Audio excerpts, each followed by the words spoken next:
பாண்டிய மன்னன் மலையத்தூச பாண்டியனுக்கும் காஞ்சனமாலை ராணிக்கும் மகளா பிறக்கிறாங்க.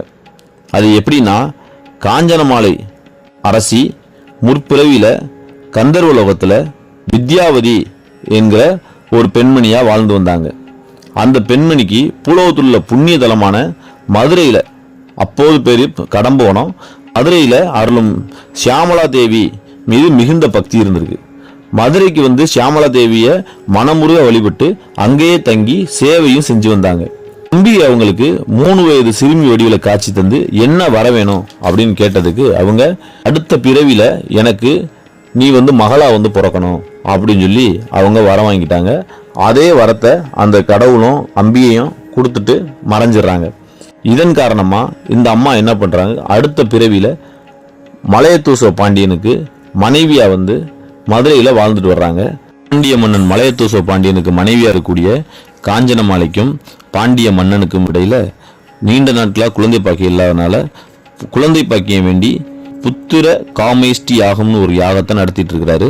அந்த யாக குண்டத்துல முற்பிறவியில காஞ்சனமாலை வேண்டினது மாதிரி 3 மார்பகங்களுடன் கூடிய ஒரு பெண் குழந்தை ஒன்று தோணுது.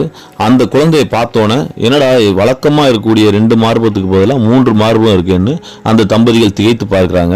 அப்படி திகைத்து பார்த்துக்கிட்டு இருந்த போது வானிலிருந்து ஒரு அசரீரி குரல், கவலைப்படாதே மன்னா, இக்குழந்தைக்கு தடாதகை என்று பெயர் சூட்டு, அவள் தன் மணாளனை சந்திக்கும் போது அவளது 3வது தனம் தானாக மறையும் மற்றும் பெண்மைத்தன்மையும் அவளுக்கு வரும் அப்படின்னு சொல்லிட்டு அந்த அசரீரி சொல்லிட்டு மறைஞ்சிருது. பாண்டிய மன்னன் தனக்கு ஆண் வாரிசு இல்லாத காரணத்தினால ஒரு அரச குமாரனை வளர்க்கறது மாதிரியே தடாதகைய வளர்த்துட்டு வர்றாரு. அவருக்கு பெண்ணுக்குரிய நடனம் போன்ற கலைகளையும் ஆணுக்குரிய வீரம் போர் எல்லாத்தையுமே சேர்த்து ஆயக்கலைகள் 63ஐயும் கற்றுக் கொடுத்து அந்த அம்மாவை ஒரு மிகுந்த ஒரு போர் வீரனை போல தனக்கு பின்னாடி ஆளக்கூடிய ஒரு வாரிசா உருவாக்கணும் அப்படின்ற நோக்கத்தோட அரசகுமாரனை மாதிரியே வளர்த்து வந்துகிட்டு இருக்காங்க. மதுரைக்கு அரசியா பட்டம் சூட்டு கொண்ட தடாதகையானவ சுற்றி இருக்க நாடுகளை பூரா போர் தொடுத்து சென்று போர்ல வெற்றி பெறாங்க. அதே மாதிரி கைலாயம் சென்று கைலாயத்தில் உள்ள படைகளுடையும் போர் புரிகிறாங்க.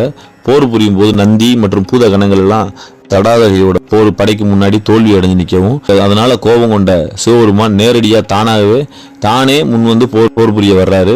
போர் புரிய வந்த சிவபெருமானை பார்த்ததும் அந்த வீரமான அந்த தடாதகைக்குள்ள இருந்த பெண்தன்மை வெளிப்பட்டு அந்த 3வது தனமான தானாக மறைஞ்சிருது. அதை உணர்ந்து கொண்ட சிவபெருமான், தடாதகை பிராட்டி, இங்கிருந்து நேரே மதுரை செல், இன்றிலிருந்து 8ஆம் தினம் நான் வந்து உன்னை திருமணம் செஞ்சுக்கிறேன். சொக்கநாதர் என்கிற வடிவத்துல சிவபெருமான் மதுரைக்கு வர்றாரு.